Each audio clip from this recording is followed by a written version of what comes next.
शेतकरी मित्रांनो, या ठिकाणी मी आपला सर्वांचा लाडका शेतकरी मित्र विजय काळे या ठिकाणी आज तुम्हाला दाखवायचं कारण की हे जे शेती आहे, आपण रासायनिक पद्धतीने करतो. पण रासायनिक पद्धतीने शेती आपण करत असताना उत्पन्न तर वाढलं भरपूर, परंतु आरोग्य धोक्यात आलं मानवाचं. कारण त्यापासून जे आपण कीटकनाशकं फवारतो, रोग तर मरतोच आमचा, उत्पन्न वाढतं, परंतु आपल्या शरीराला याच्यापासून मोठ्या प्रमाणावरती आजार उद्भवलेले आहेत.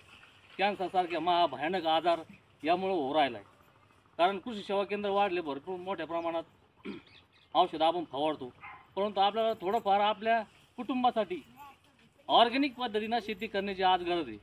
ऑर्गॅनिक पद्धतीनं म्हणजे कशी, या ठिकाणी वांग्याचं पीक आम्ही घेतलेलं आहे ऑर्गॅनिक पद्धतीनं. या ठिकाणी शेणखत आणि कीटकनाशक म्हणून या ठिकाणी गावरान गाईच्या गोमूत्राचा वापर केलेला आहे. त्याचबरोबर कडुलिंबाचा पाला, अशा पद्धतीनं आपण ऑर्गॅनिक पद्धतीनं शेती जर